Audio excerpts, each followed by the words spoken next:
¿Habéis oído hablar del hombre tumor? ¿De ese depredador que nos devora y luego nos vomita? Hola, soy Berna González Harbour y esto es ¿Qué estás leyendo?, el podcast de libros del país.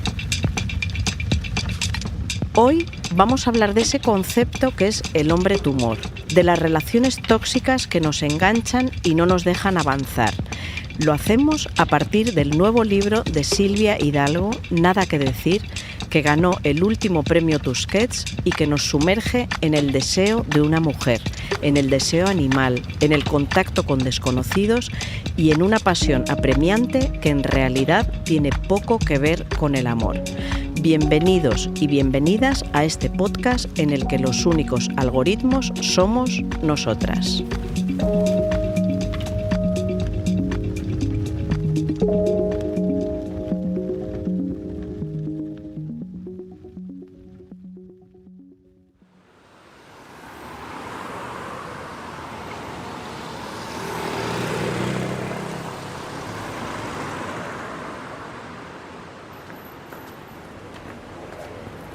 Buenos días. Hola, buenos días. Adelante, señor. Hola, buenos días. Buenos días. ¿Dónde podemos sentarnos a grabar una entrevista así un poquito en petit comité? Si le parece bien, tiene sitio al fondo del todo, en los sofás, que está muy agradable. Perfecto, gracias. Nada, buenos días.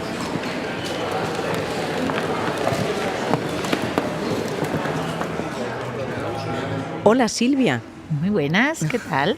Bien, bueno, me has traído al Círculo de Bellas Artes de Madrid, en el corazón de la ciudad, este escaparate de gentes en movimiento, de vida. Has elegido este sitio para hablar de tu novela, ¿por qué? Como buena provinciana, los lugares típicos. Pues yo tengo, mi relación con Madrid ha sido siempre muy laboral, ¿no? Siempre nos mandaban aquí a hacer cursos, a venir a congresos, siempre en hoteles y bueno, y encontrar como este espacio, ¿no? Primero, ¿no? La belleza que tiene, había algo aquí misterioso como de otra época que me llevaba como a imaginarme a mí misma, ¿no? Como un personaje dentro de la vida literaria y cultural, ¿no? De ese Madrid soñado, ¿no? Y me acuerdo que un amigo me llevó a la terraza y contemplé ahí por primera vez, sentí eso que siempre se habla del cielo de Madrid, como que tiene una entidad propia, ¿no? Y que yo no llegaba a entender, ¿no? Porque el cielo de Madrid, bueno, pues es el cielo, ¿no? El cielo de todas las ciudades. Pero desde ahí arriba, desde esa azotea, sí que lo entendí.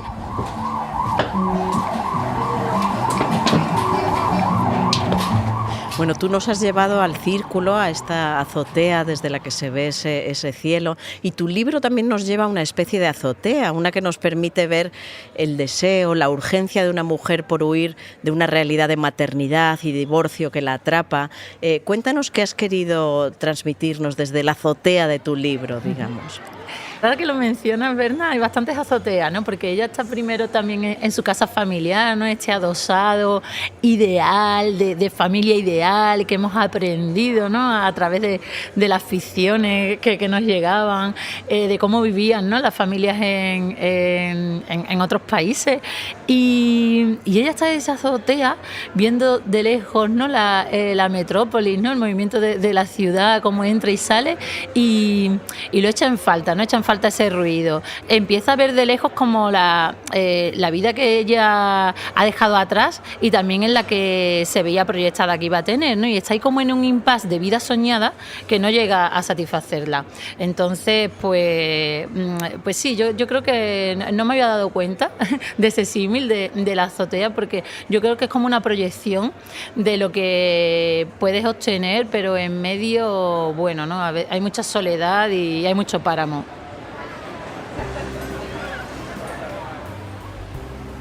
No es más que una tarada sentada al volante mirando fijamente el móvil. Todavía es joven, pero ya es alguien que fue otra persona, al menos una mujer. Ahora solo espera quieta a que pase algo, que la niña deje de llorar detrás, que el padre llegue a recoger a la criatura, que aparezca un mensaje en la pantalla. Algo. Respira en rojo con las luces de emergencia, clon. Por la ventanilla ya aparece el padre. Viene a por lo que es suyo. la sonrisa como una garra que se apropia, la sonrisa que antes también era para ella en las terrazas de los bares y en las bodas. Apresurada, se baja del coche, le entrega a la niña y la bolsa de ositos con lo que se le ocurrió meter dentro. Él le pregunta, ¿estás bien? ¿Estás bien? Pero no escucha, se responde a sí mismo con su mirada compasiva, la abraza y le pincha todo el cuerpo. Ellos iban a ser diferentes, iban a ser felices. En cambio ahí están y se pone a llover a mares como venganza.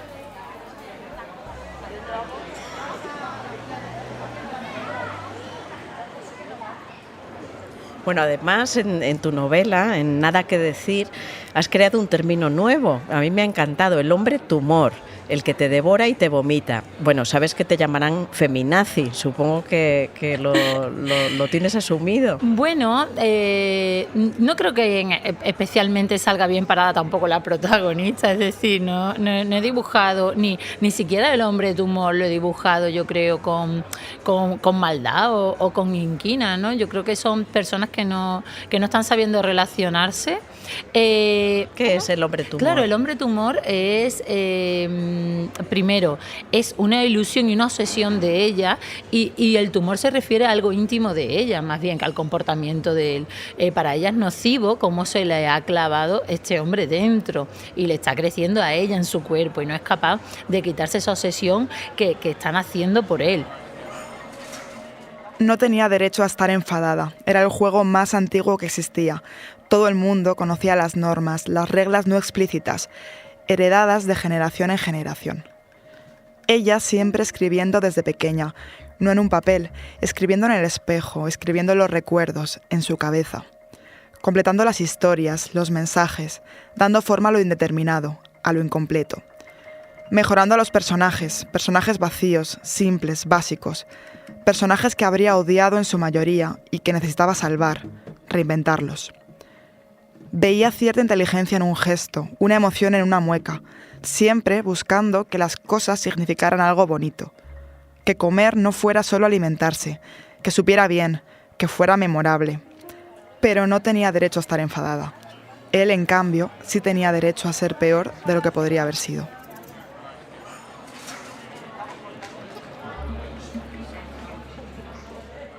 Soy feminista y mi mirada va a salir en todo lo que yo escriba, pero no...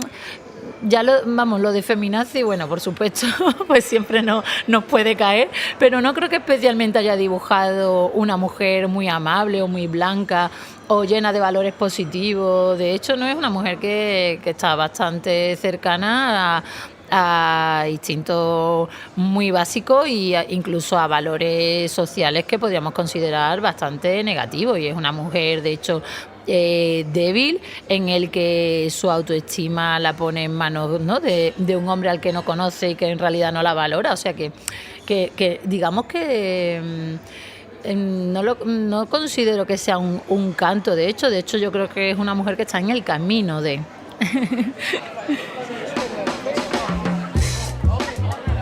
Me encantaría, Silvia, conocer tu equipaje cultural. ¿Qué te ha acompañado para escribir esto? ¿Qué películas has visto? ¿Qué libros has leído y te han acompañado? ¿Empezamos por las pelis? Vale, sí. Yo lo que tengo una cultura muy audiovisual, porque yo de pequeña, en mi infancia, no estaba muy rodeada de libros, no, pero sí tenía una televisión, como yo digo. Sí tenía un televisor donde una vez descubrí en la 2 que a partir de las 10 de la noche ponían una película tras otra, normalmente, ¿no?, películas de autor o de cine clásico, y ahí es donde yo en verdad comencé mi educación narrativa. Y bueno, y ahí, claro, encontré a personajes femeninos.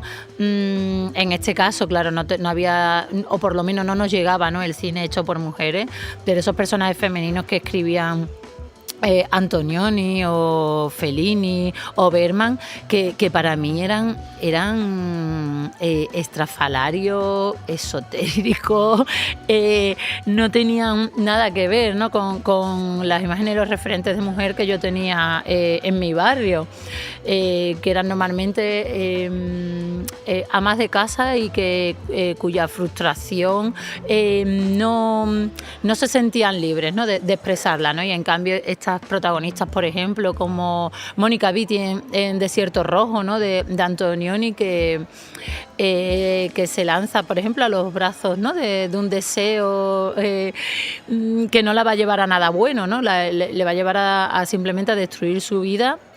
Y siempre estas mujeres marcadas como locas, ¿no? Como en el caso también de Una mujer bajo la influencia, ¿no? De Cassavetes. Qué buena película. Exacto. Gina Rowlands. Tiene mucha similitud con Mónica Vitti en Desierto Rojo, ¿no? Que son mujeres que ya tienen un rol, porque tienen el rol de madre, el rol de esposa, y sus deseos al expresarlo, al vivirlos, al atreverse a tocarlos, son inmediatamente, ¿no? identificadas como locas, como desquiciadas, como idas, como peligrosas, de hecho, hacia sus hijos y hacia otros niños. Y esto me llamaba a mí muchísimo la atención. Y de hecho, creo que a mí se me instauró una especie de miedo a mí misma, o de yo estar loca. Fíjate lo que te digo, sí, siempre he tenido, porque como me sentía mucho más apegada, ¿no? a estos personajes y apelada por ellos, que a los referentes que yo tenía, claro, que eran con otras violencias soterradas, pero que yo no las veía, ¿no? comportarse así, ¿no? que nunca se atrevían a dar esos pasos. Y yo como sí que me atrevía, ¿no? siempre he sido una persona bastante vehemente, ¿no? con las cosas que quería hacer. Sí tenía miedo siempre he tenido mucho miedo a la locura.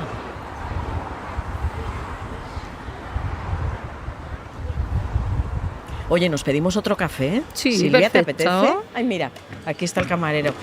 Hola, ¿qué les traigo? Un cortadito. ¿Y tú? Yo un manchado. Ahora mismo. Gracias. Bueno, y los libros que te han acompañado, creo que a tus autores favoritas, que bueno, me las has traído aquí, estamos en el círculo, rodeadas de los libros que nos ha traído Silvia y alguno yo. Y creo que a tus autoras favoritas las llamas las desquiciadas. ¿Por qué las llamas así? Bueno, dentro de mis favoritas, no que hay muchas, también están estas que desquiciadas. Bueno, yo creo que la literatura y la ficción está para llevarse, ¿no? como al límite el comportamiento humano y lo que todos pensamos o anhelamos, de verdad, ahí investigar, ¿no? ¿Qué hay ahí? Y por eso yo llamo, ¿no? a este grupo de escritoras que crean este tipo de personajes. Bueno, me salió así, ¿no? un poco de mis desquiciadas, que sí que son Yelines, ¿no? Por ejemplo, la pianista. Bueno, también tenemos por aquí este libro de Deseo o Las amantes. Y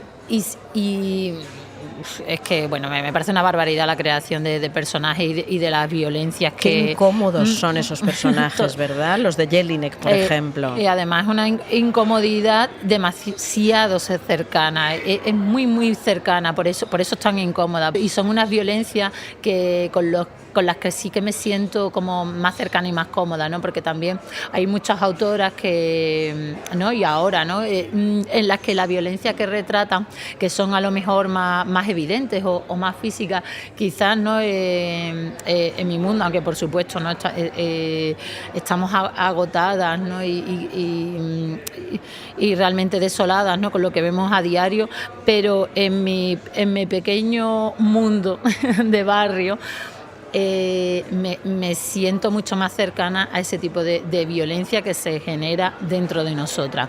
Y también, bueno, pues otras, ¿no? Como tenemos aquí, ¿no? Como Ariana Harvis, ¿no? La argentina, sobre todo en Trilogía de la Pasión, ¿no? Aunque ya también ha tocado, ¿no?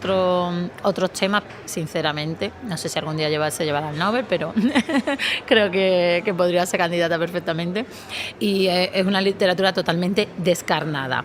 Lidia Davis has traído también. Sí, Lidia Davis, la tenemos aquí. Es un manual de escritura de autoficción, claro. En sí, además, este libro. Es una historia también de amor, o sea, ella recordando una historia de amor que ha tenido e intentando encontrar el momento exacto tanto en el que se enamoró como en el que aquello se perdió, ¿no? Y se rompió, ¿no? Esto que nos obsesiona tanto en las historias. Y sí, Lidia Davis, ¿qué voy a decir? Otra, pero futura Nobel, maravillosa. Y bueno, y en La retrasada de Jean Benamer, que ahí no es que sean tan desquiciadas, sino también como todo lo que nos resulta extraño en este caso, ¿no? Que es una madre mal llamada sordomuda, ¿no? Como ya sabemos, ya vamos teniendo más cultura con esto, que cría sola a su hija y claro, y cómo las tienen, ¿no? Totalmente apartadas en el pueblo y las llaman las retrasadas. Y bueno, y es una historia tan preciosa de una comunicación, que es algo que me interesa muchísimo, ¿no? Entre las personas, de cómo se comunican y cómo expresan sus emociones y sus sentimientos entre las dos, donde se consigue una intimidad sin palabras a base de gestos, que bueno, me parece que es una auténtica maravilla y es una joya de la literatura muy desconocida, nada, que se lee como en una tarde, pero después la leerás 30 tardes más porque se te queda porque ahí, tienes ¿no? que volver, tienes que volver, sí. Y he vuelto muchísimo ahí, me enseñó algo que no había visto eso en la literatura, de encontrar o de describir ese pequeño momento de intimidad, ¿no? Que por ejemplo, quien decía, creo que era Vargas Llosa, como que no hay escena, la mejor escena sexual no literaria es la que no se escribe o algo así. Y bueno, no, en mi libro que sí relato escenas de intimidad, para enfrentarme a ella lo pensé muy bien de cómo hacerlo, ¿no? Porque si me quedaba muy lejana o si ponía como, hablando en términos audiovisuales, si ponía la cámara muy lejos era demasiado frío, si la ponía a media distancia podía resultar pornográfico, y entonces había que acercarlo, ¿no? Y me di cuenta de lo que había que acercarlo era muchísimo de que no se distinguiera una cosa de la otra. Yo también te quiero mencionar alguna novela a la que me ha llevado la tuya, lo que me ha acompañado, digamos, mientras te leía. Por el lado de la maternidad, de la dificultad de la maternidad, me ha recordado La bajamar de Aroa Moreno, que es absolutamente distinta, es una novela absolutamente distinta de la tuya, pero tiene esa incomodidad que produce, esa confusión que produce a veces la maternidad, ¿no? Que es tan difícil a veces de encajar en la propia vida. También me ha recordado, obviamente, Yo mentira, de una tal Silvia Hidalgo, o sea, la novela que tú publicaste en Tránsito. Incluso Distancia de rescate, de Samantha Schweblin, no sé si la has leído. Sí, también y la de Aroa, por supuesto, mi querida Aroa también. Sí. Y mira, si te parece, vamos a escuchar a Antonio Orejudo, que conoce muy bien tu libro, fue presidente del jurado que te dio el premio. Vamos a ver qué le ha evocado a él tu libro. Cuando leí el manuscrito de Nada que decir, me di cuenta de que estaba ante un texto radical en 3 aspectos. Radical en el plano argumental, radical en el plano simbólico y radical en el plano estilístico. En el plano argumental, Nada que decir retrata sin paños calientes, es decir, de manera radical, la crisis de una mujer española de unos 40 años, en la que se reconocerán muchas mujeres españolas, con su precariedad laboral y sus naufragios vitales. En el plano simbólico, Nada que decir plantea una liberación radical también. Es la historia de una emancipación. ¿De qué se emancipa la protagonista de esta novela? Se emancipa una a una de las 4 figuras masculinas que han vertebrado su vida. La figura del padre, la figura del marido, la figura del amante y la figura del rollo o de la aventura puramente sexual. Ahí os quedáis, les viene a decir a los 4. Por último está el plano del estilo, que menciono en último lugar, pero que no es el menos importante. Al fin y al cabo, la literatura no se hace con conceptos, se hace con palabras, de la misma manera que la música se hace con sonidos. Nada que decir es un ejemplo palmario de una regla estilística que parece una regla matemática. Menos es más. Esto quiere decir que se puede alcanzar una altísima intensidad expresiva con las palabras precisas. Es muy difícil escribir con las palabras precisas. Y en esto, Nada que decir es también una novela radical.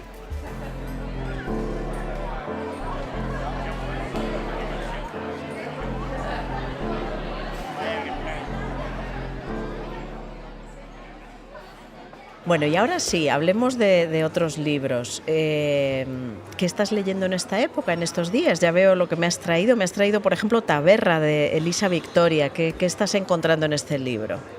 Bueno, pues lo primero a Elisa, que soy una gran seguidora. Me gusta mucho su voz. Lo que más me interesa a mí, la verdad, de las escritoras y escritores que leo es su voz y su mirada. Y en el caso de Elisa, bueno, pues aquí es una novela muy madura, ¿no?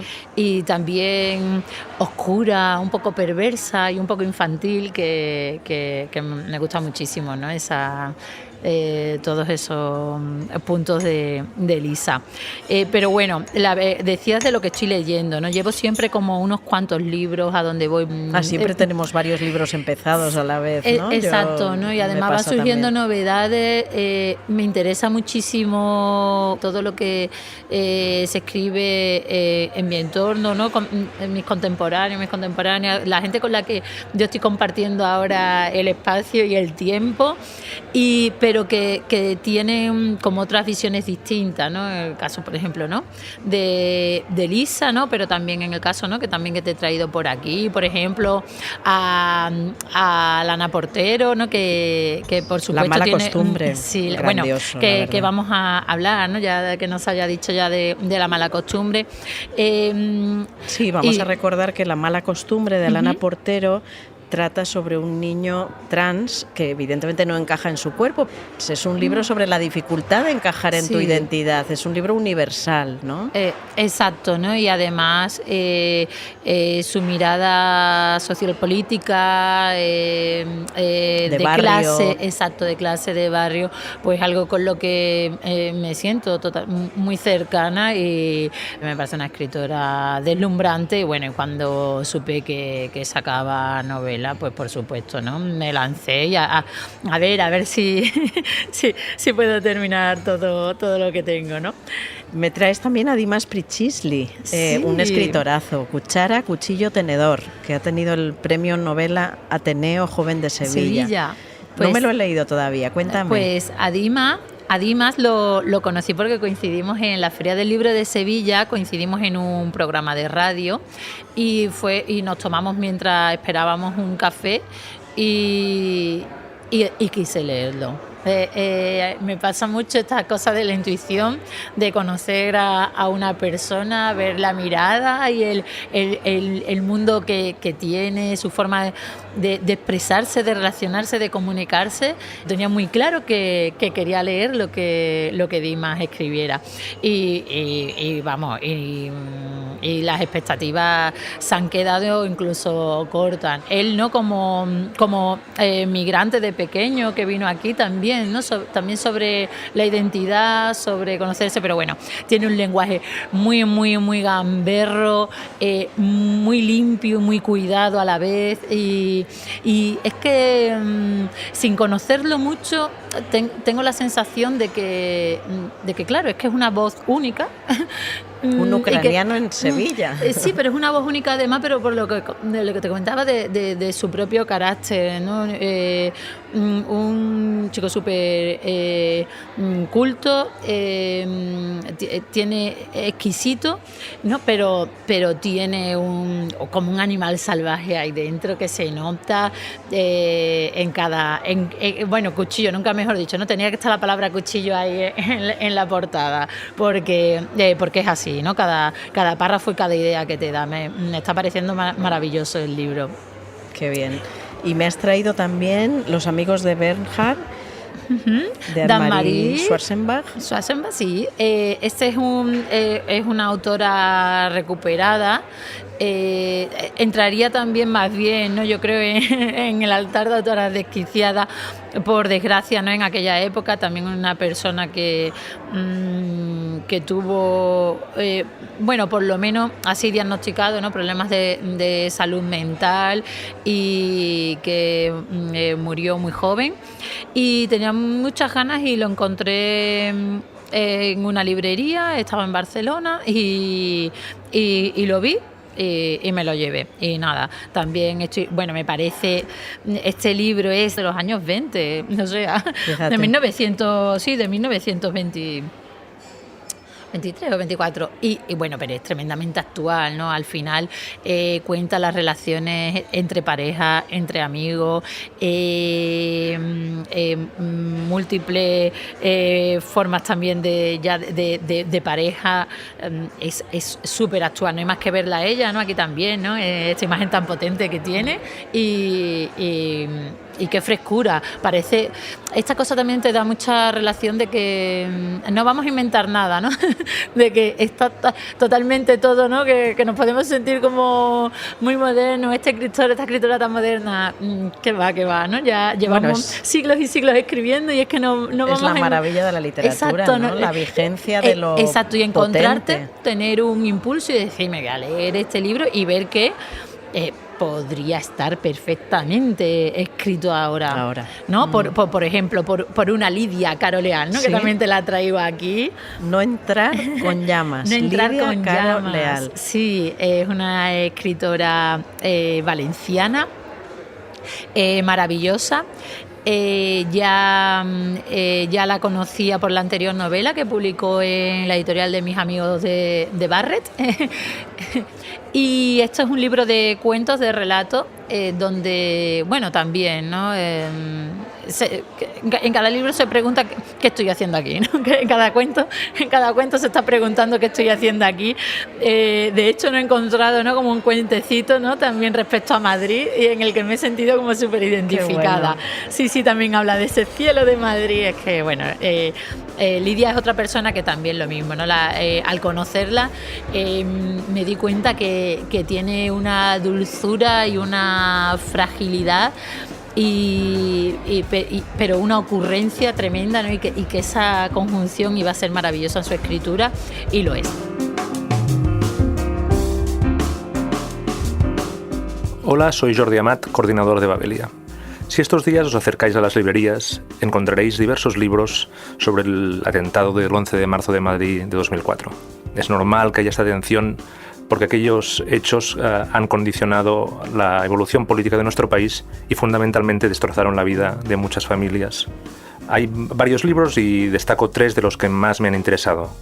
Uno es 11M pudo evitarse, de Fernando Reinares, un especialista en la lucha contra el terrorismo islámico que explica qué fue lo que auténticamente ocurrió y si pudo evitarse o no aquel atentado. El otro es de un notable periodista, Jesús Severio, por entonces director del diario El País. Se titula La llamada. La llamada es la llamada que recibió del presidente José María Aznar. Es un ejercicio de autocrítica periodística, pero al mismo tiempo también es un gran reportaje para contar cómo fue la maniobra de desinformación que lanzó el gobierno del Partido Popular días antes de las elecciones para confundir a todos los ciudadanos de nuestro país. Entonces, en 2004, al poco del atentado, llegó a Madrid el periodista Enric Juliana para ser el delegado del diario La Vanguardia en la capital de España. Ha estado allí durante 20 años y ahora publica un volumen antologando muchos de sus mejores artículos y haciendo una valoración de lo que nos ha ocurrido desde entonces. Se titula España, el pacto y la furia, y yo creo que es uno de los mejores libros para comprender por qué estamos como estamos.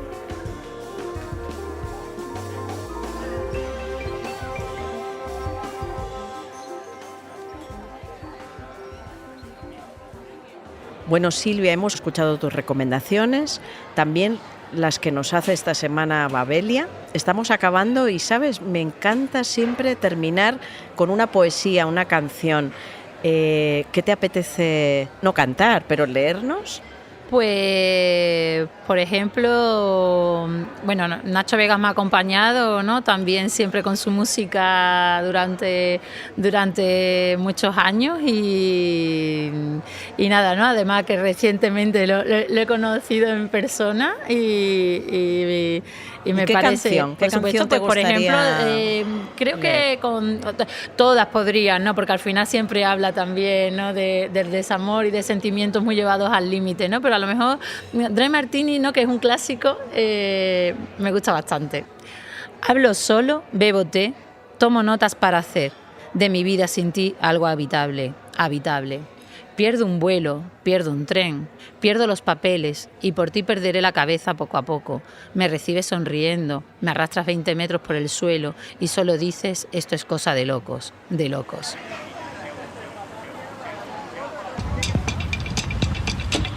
Muchas gracias, Silvia. A ti, Berna, por invitarme, un placer.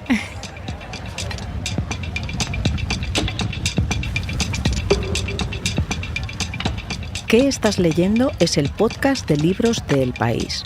Lo presenta y edita Berna González Harbour, con dirección de Silvia Cruz La Peña. La realización es de José Juan Morales, la edición de Ana Rivera y el diseño de sonido de Camilo Iriarte. Pronto volveremos con otro libro, otro tema y otro podcast. Gracias por escuchar.